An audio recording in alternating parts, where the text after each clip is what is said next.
Magandang araw po sa inyong lahat mga kababayan at eto nga mga karbi natin, finish ka na BBM. Nako, Congressman Erice, kumanta na sa HOR. Ayan mga kababayan, patungkol po riyan ang ating nga alamin at bibigyan ng reaksyon sa video ito. Pero bago po natin simulan yan, palike naman po ng video ito. Malaking tulong po yan. Maraming salamat po. At eto na nga mga kababayan, pakinggan na po natin itong si Congressman Erice. Pasok, Congressman. Nagalang-galang na speaker, mga kasama sa Kongreso. Yo! Sa ikalimang Ayos. State of the Nation address ni Pangulong Ferdinand Marcos Jr., mahalagang balikan natin ang kanyang mga salita at mga pangako. Yan. Ayos. Nadadala niya ba tayong mga Pilipino sa kanyang mga ipinangarap at ipinangako? Natawa ko dun Higit 4 na taon na ang nakakaraan. Hanggang ngayon ay patuloy pa rin tayong umaasa. Iisip natin, may panahon pa ba siya Correct. para tuparin ito? Hindi po ako natutuwa sa pagbati ko sa administrasyong ito. Oo.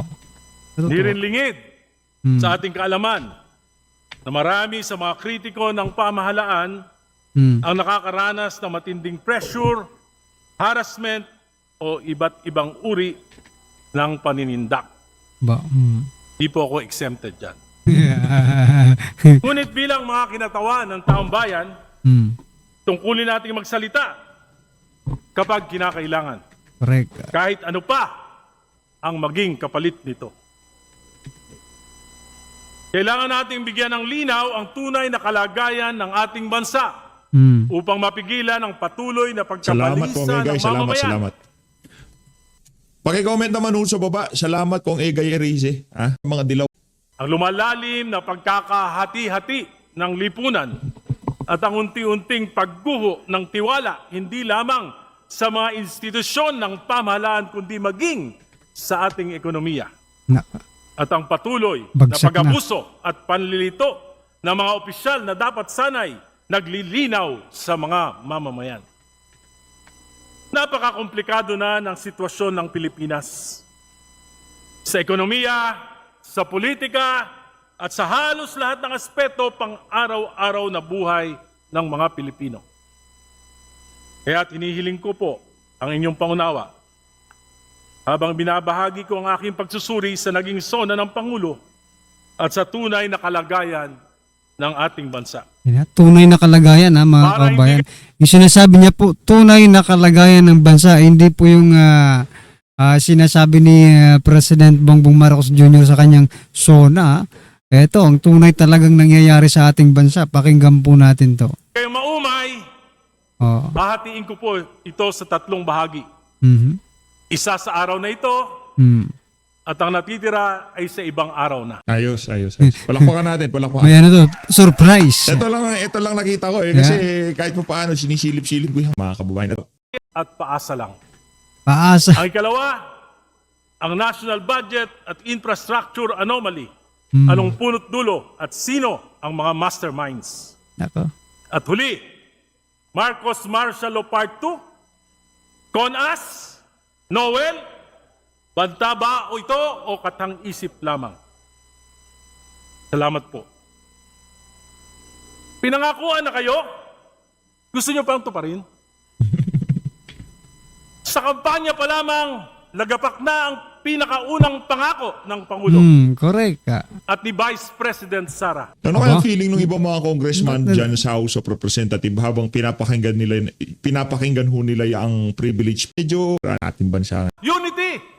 Ang ipinangakong pagkakaisa para sa kaunlaran ay nauwi sa pinakamalaking hidwaan sa politika. Habang nag-aaway ang makapangyarihan, ang nasa gitna ay mga ordinaryong Pilipino na patuloy na naghihirap. Umasa ng kaunting pagbabago sa pinangako nila. Subalit, sa halip na kaunlaran, sa halip na pagkakaisa, natunghayan nila ay away at bangayan. Ano ba talaga ang pinag-aawayan ng mga Marcos? Hindi, ang tanong dyan mga kabay, sino po ba talagang nang-aaway? Di ba? Sino po ba talagang nang-aaway? at ng mga Duterte. Kapakanan ba ng sambayanan? Maliwanag na hindi. Oo. Kapangyarihan Kapangyarihan. ng kanilang mga political dynasty. Yeah. Yan ang kanilang pinag-aawayan. Kapangyarihan para sa 2028. Yo. Oh. Abala sila sa paglalantad ng baho sa isa't isa. Abala sa pagtatakip ng kanilang mga anomalya. Bayang umaasa na pindeho na. Kamara, Senado, Gusto ko sana yung arangkada nito pero anyway, sige. nagkakagulo na. Damay na sa away. Ombudsman, NBI, Gabinete, damay na din. Di malayo, Nakipagsabot Korte eh. Suprema at mga korte, madamay na rin sa away. Aba. Pangako na unity, napako. Napako. Ikalawang malaking pangako, 1 milyong pabahay kada taon. Yun. Ilang milyong Pilipino pa rin na nakatira sa mga barong-barong sa mga estero at tahanang hindi ligtas sa baha at mga sakuna. Nako. At ngayon, ni hindi na ito binanggit sa sona ng Pangulo. Wala na. Para bang tahimik ng inamin ng pamahalaan na hindi nila ito kayang gawin. Alam mo kung Irisi, kung talagang totoo, kung meron silang mga ganyang proyekto at na ginagawa nila, hindi na aabot ng SONA, pagmamalaki na nila yan. Kasi nandiyan po si Claire Castro eh. Diba?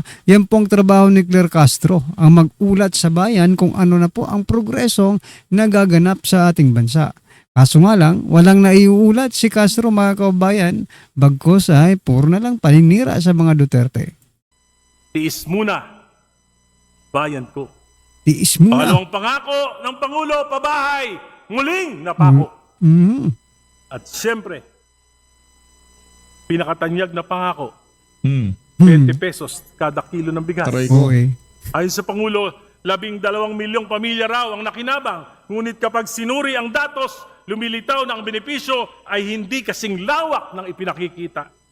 Kung ipagpalagay na ang isang pamilya ay nakabili ng humigit kumulang 10 kilo na 20 pesos, sapat lamang ito sa humigit kumulang 4 hanggang 5 araw na konsumo ng isang karaniwang sambahayan. Ibig sabihin, sa loob ng isang buong taon, ang benepisyo ay pansamantala lamang. Correct. Wala pang 1 linggo ang benepisyo, isang maikling ginhawa. Kasi dyan sa 20 pesos na kilo ng bigas mga kabayan, hindi ka naman makakabili ng isang sako dyan eh. Ha? 5 kilo lang yata, 10 kilo yung mabibili mo eh. Di ba? Sa gitna ng 365 days ng pagbili ng bigas sa presyong nasa merkado na kadalasan ay doble o higit pa. Correct. Kung ulitin naman ang benepisyo sa parehong mga pamilya, mas lumiliit pa ang aktual na bilang na natutulungan. Sa ganitong pagtingin, ang 12 milyong pamilyang sinasabi ay maaring hindi katumbas ng 12 milyong pamilya na nakaranas ng tuloy-tuloy na benepisyo, kundi pa ulit-ulit na transaksyon sa iilang benepisyaryo. Kaya ang tanong, ito ba ang pangmatagalang solusyon sa mataas na presyo ng bigas? O isa lamang itong pansamantalang subsidy na nagbibigay ng Short maikling term. relief, ngunit hindi tumutugon sa ugat ng problema? Mga band-aid solution lang po ito mga kabayan, no? Hindi po ito long-term solution. Policy ba ito? O papogi lang? Papugi lang yan. Klaro na. Dito Naubo pumapasok siya, no, ang si mas Kong Egay. mahalagang usapin ng policy. Salamat Kong Egay, salamat Kong Egay. Kung ano man yung term na yan eh. Pero Ang gobyerno ay mapipilitang mag-boost ng bilyong-bilyong piso sa subsidy taon-taon. Sa madaling sabi, ang mababang presyo sa consumer ay kailangang tustusan ng Estado. At ang tanong na hindi maiiwasan, saan kukunin ang pondong ito? Saan? Sa mas mataas na buwis ng mamamayan? Correct. Sa mas malaking pangungutang na ipapasa Ay, sa susunod utang. na henerasyon? Sigurado yan. O sa pagliit ng pondo para sa edukasyon, kalusugan, at iba pang serbisyong panlipunan? Ito ang direktang ugnayan ng policy at economy. Ang isang pangakong mababang presyo kung walang kasamang structural reform sa agriculture, nagiging fiscal burden na kailangang bayaran ng buong bayan. Correct. Hanggang kailan ba tayong mananatiling Ang problema dito mga kababayan, pag utang, sila po ang nagdidesisyon mga kababayan, no? Pag utang, silang nagdidesisyon, pero pag bayaran, tayong lahat, tayo pong mga mamamayang Pilipino ang magbabayad. Pero pag utang, pag kurakot, sila-sila lang mga kababayan. nakadepende sa ayuda? Ang tunay na layunin ng gobyerno ay hindi gawing palaasa ang mamamayan. Ang tunay na layunin ng pamahalaan ay bigyan ng disenteng trabaho, mas mataas na kita, murang pagkain. Kumbaga palakasin, di ba? Palakasin ang taong bayan, di ba? Palakasin sa lahat ng aspeto. Ha? Sa pamamagitan ng mga episyenteng produksyon at pagkakataong umangat sa sariling pagsisikap. Hindi ayuda Correct. ang pangmatagalang solusyon sa kahirapan. Tama. Ang kailangan ng Pilipino ay isang ekonomiyang nagbibigay ng dignidad, oportunidad at pag-asa. Nais bang gawin ng pamahalang ito na mangmang, palasa at mapagtiis sa kahirapan ang mga Pilipino habang ang mga nag-ahari ay nagtatampisaw sa kaban ng bayan? Aray ko. Nako. Yan ang nangyayari ngayon, di ba? Yan po ang nangyayari. Ginagawang mangmang ang taong bayan. Kumbaga ginagawang pulubi. Ha? Inaayudahan nila para umasa na lang sa kanila mga kababayan. Ha? Tato. Pangako, 20 pesos na bigas, Nakaw. napako. Napako. Ngayon naman mga kasama, suriin natin ang 5 taon ng mga pangako sa Sige 5 nga, sige sona nga. ng Pangulo. Hmm.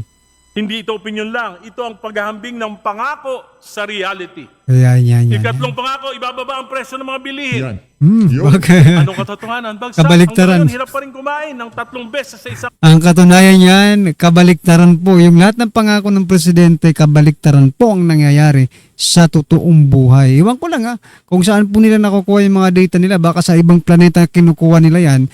Pero ang totoong nararanasan ng taong bayan, ikaw, na nanonood sa atin dito mga kababayan, no? Tayo po ay kumakain, tayo bumibili mga kababayan. Tayo po ay sumasakay, tayo po ay nakatira sa Pilipinas, no? Kapag ikaw ay nakatira sa Pilipinas, malamang sa malamang, alam mo na kung anong sinasabi ko. Hirap ng buhay sa panahon ngayon ni Marcos Jr. araw ang napakaraming mga Pilipino. Yeah. Ang tunay na sukatan ng tagumpay ay hindi ang mga press release. Ang tunay na Yun. sukatan ay kung kaya bang bumili ng karaniwang pamilya ng bigas, isda, Correct. gulay, karne at gamot. Correct. Kapag ang hapagkainan ay kulang, bagsak ang pangako, ito ay napako. Correct. Kaapat na pangako, modernize the agriculture. Saan yan? Makamit ang food security. Hmm. Ang katotohanan, bagsak Importation. ang pangako, napako. Ang katotohanan, di ba? Ang katotohanan talaga sa agriculture, yung ano nila, yung solution, importation. Naku naman, wag niyo nang pagsinungalingan ng taong bayan.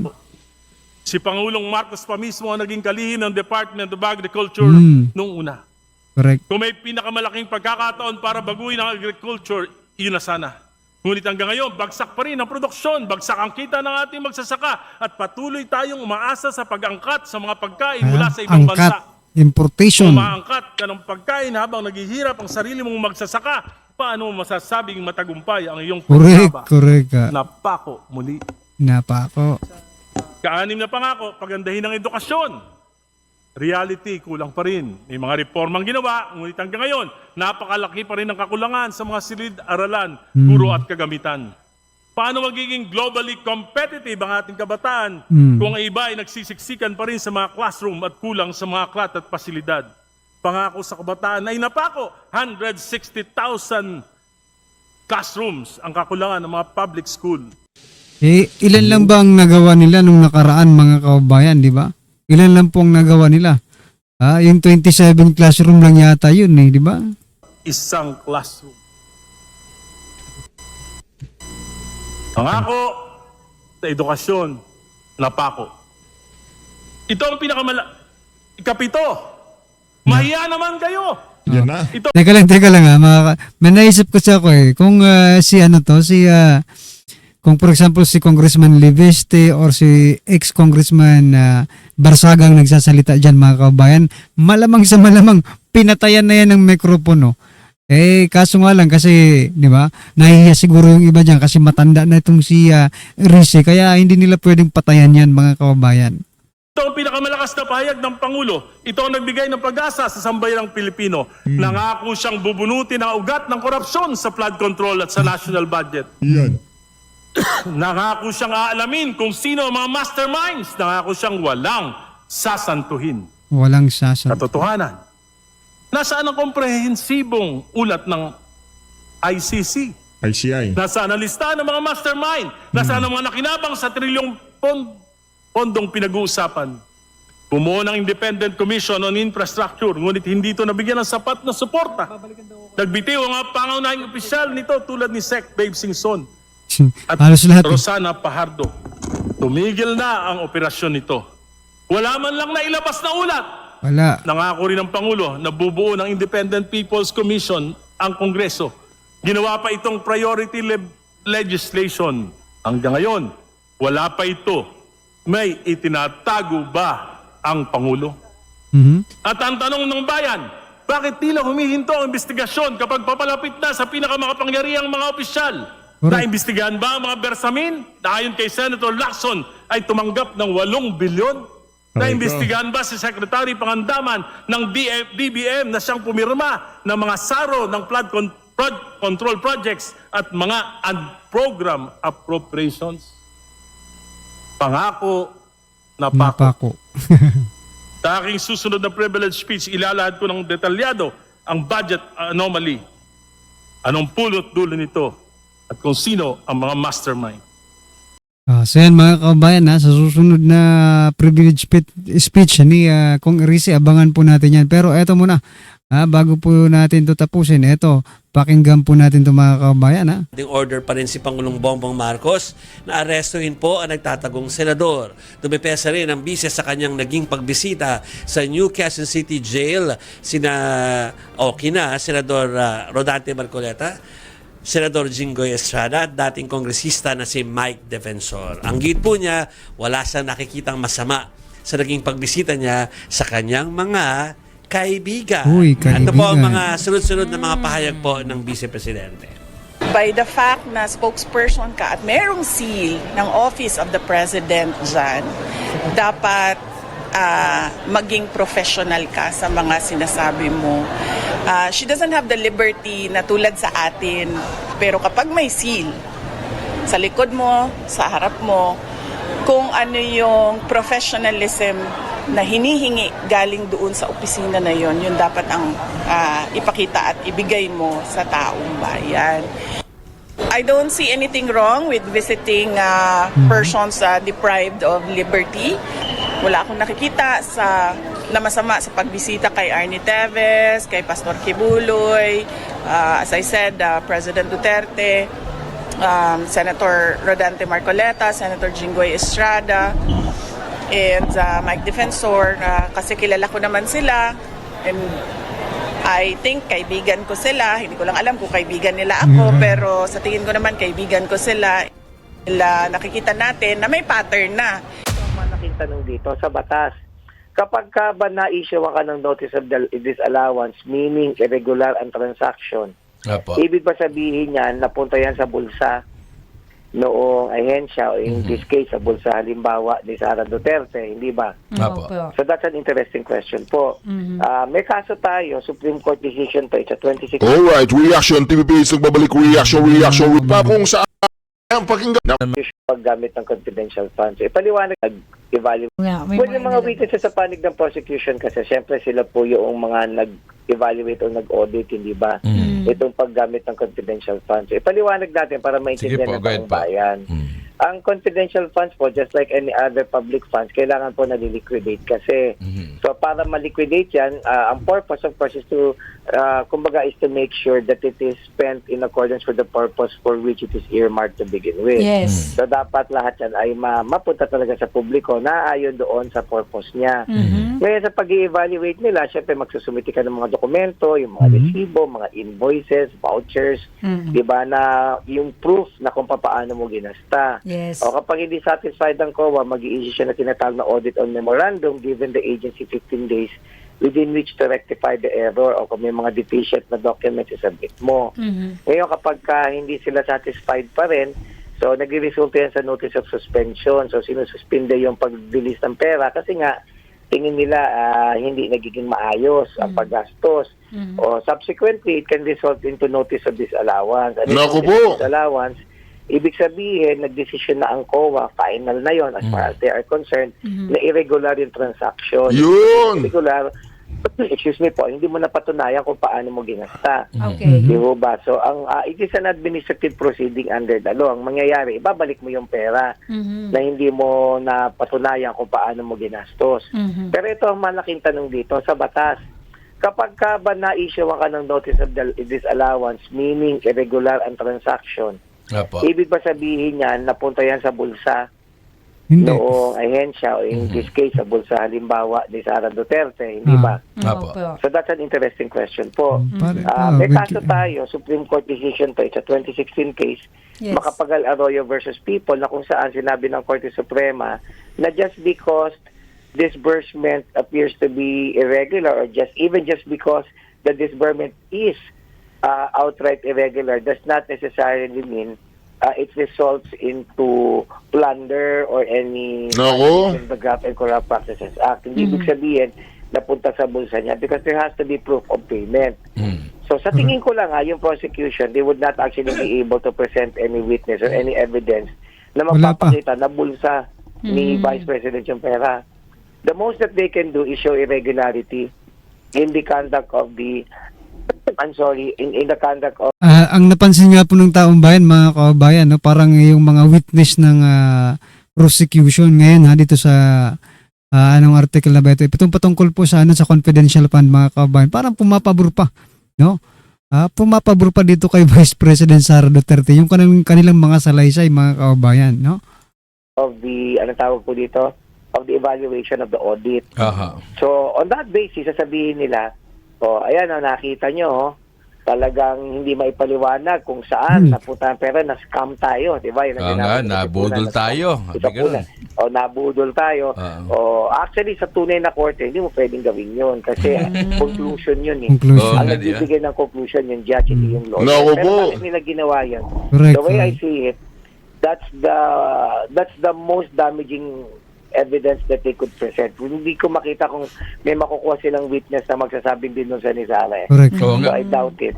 So kaya i-heart nila yun doon. At sasabihin nila, Narinig po ninyo mga ka-reaction. Hindi Wala po ba? sila o kahit at be very, very technical. At ang importante dito, dapat mapagkatiwalaan si Sara Duterte itong confidential fund. Una-una, laki-laki. Ba't siya nagka-confidential fund? Diba? Sa tanong na yan, mga kabayan, na dapat bang pagkatiwalaan si Vice President Sara Duterte? Kasi itong confidential fund, mga kabayan, matagal na po ito. Matagal na pong issue yan, di ba, mga kabayan? Pero, di ba, sa tagal nitong confidential fund issue na ito, paulit-ulit na lang, no? Pero bakit ganun, mga kabayan? Ang tanong po kayo na dapat pa bang pagkatiwalaan si BP Sara? Ang sagot po dyan, mga kabayan, yung mga ratings, no, ni BP Sara. Bakit palaging mas mataas ang ratings ng Vice Presidente kaysa po sa Presidente? Ibig sabihin ng mga kabayan, malaki po ang tiwala ng taong bayan.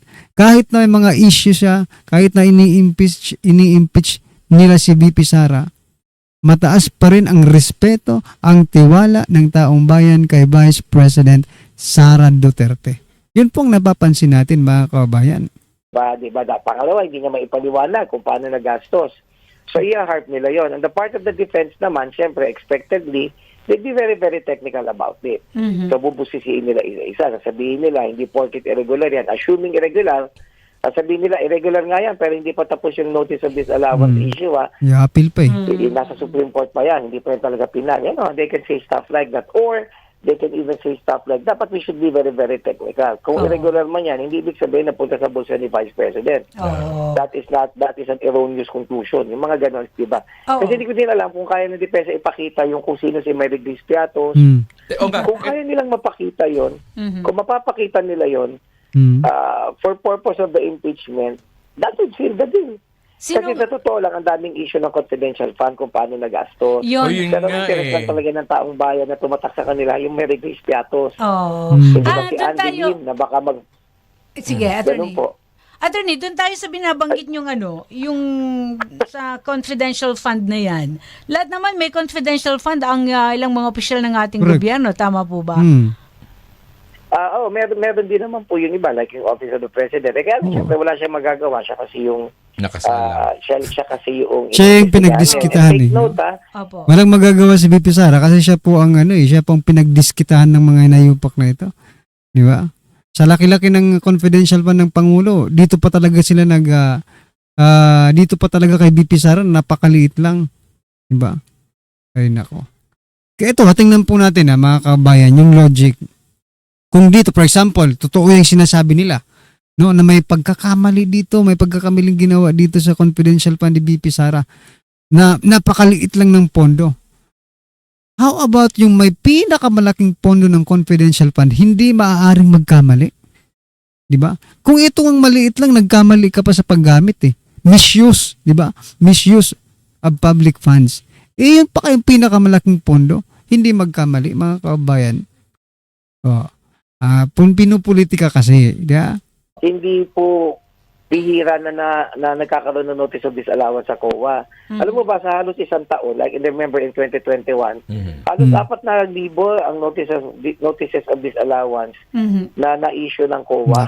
Ibig sabihin, baka iniisip nila, si Vice President lang yung nai-issue ng notice of disallowance. Napakadami po. Halos lahat ng ahensya mula aparihan. Actually, sumasakay din sila eh, di ba? Sumasakay po sila sa popularity, no? Popularidad ni VP Sara, no? Sinasakyan nila yan eh. Ha? Whether, sabi nga mga kababayan, no? Sabi nga po sa mga celebrity, sa mga politiko, mga politiko, it's either bad or good. Ano yun? Bad or good appearance na tawag dyan. May, ano yan eh? Good or bad publicity. Yan ha. Good or bad publicity is still a publicity. Doon ka matatandaan ng taong bayan eh. Ng ulo. Hindi nila maipaliwanag ng maayos kung paano nila naigastos yung mga pampublikong pondo. Kaya na-issue sila ng notices of disallowance. Yun nga po, I attorney. just want to clarify that. Opo. Because it gives this illusion na parang it's something that is unique to her. Hindi naman. Sa totoo lang, it is something that is a common occurrence sa COA. Yung binabanggit na confidential fund kasi, kaya nagko-curious ang marami nating mga kabayan. Ano ba yung mga nakapaloob dyan sa confidential fund na yan? Of course, alam natin, sikreto, hindi maaring ilantad. Pero sa nangyayaring impeachment trial, parang nakikinita natin kung ano yung o saan naggamit at paggagamitan itong mga confidential fund na ito, attorney. Malamang na alerto na ngayon yung mga kabilang kampo, no, na pinaggamitan ng ng confidential fund, mga kababayan. For example, ginamit sa makakaliwa. For example lang ngayon na alerto na sila. At alam niyo po, mga kababayan, ito po parang speculation lang natin. Malamang naglilinis na po sila ng kanilang ngayon, hanay, di ba? Nililinis na po nila ngayon ang kanilang hanay sapagkat dito sa mga nangyayaring ito, mga kababayan, di ba? Na meron pa lang kuda sa kanilang grupo. Di ba? Delikado na po ngayon si Mary Grace Piatos, mga kababayan. Chika. Well, ang unang-una ho kasing paliwanag po dyan, kung na-issuean man ng confidential fund si Sara Duterte, siguro for the purpose of propriety, sabihin natin hindi tama, ikaw naman ay Vice President, DepEd yan, di ba? But may issue ka ng confidential fund. But the release of the confidential fund is not illegal. Just because an amount was released to her does not necessarily mean it's wrong. Hindi ba? Again, sa usapin ng propriedad, pwede mong sabihin, kakailanganin mo dyan, Office of the Vice President ka. Apo. Yung mga sinundan mo, hindi naman masyadong malaki. Pero linawin ko lang, just because na-issuean siya, walang mali doon. Yun! Kaya lang, legally, wala. Kaya lang, syempre, kung prosecution ka, papalabasin mo, o nakakaduda. Siyempre. Bakit siya kumuha ng confidential fund? Tapos hindi niya maipaliwanag. Siguro ginastos niya, hindi ba? So that's number one. Number two, Ang confidential fund kasi govern niya ng Joint Circular number 15 1, di ba, or 01. So yung Joint Circular na yun basically talks about how confidential funds should be disbursed, ano, tsaka ano yung mga requirements. Sa totoo lang, as far as I know, lahat ng mga documents yan, naka-sealed envelope yan kasi confidential fund nga yan. Tapos, yan ay isinusumite mo sa COA. Hindi ba? For the most part, hindi masyadong issue yung confidential fund. May mga pondo na hindi masyadong ginagalaw ng COA. Hindi ba? Kasama yan confidential fund na yan. At sa totoo lang, kung bubuksan mo rin yung confidential funds ng iba, I would assume you would also see certain irregularities. Correct. Kasi nga, Baka mas malala pa nga mga kabayan kung bubuksan mo yung confidential ng iba. Diba? Lalo na yung may mas malalaking pondo kaysa po sa vice presidente, no? Baka mas malala pang makita dyan at masilip mga karibin natin. No? Anyway, ano pong masasabi nyo dyan mga kabayan? Just comment down below at syempre huwag pong kalimutang i-like ang video ito. Malaking tulong po yan. Maraming salamat po.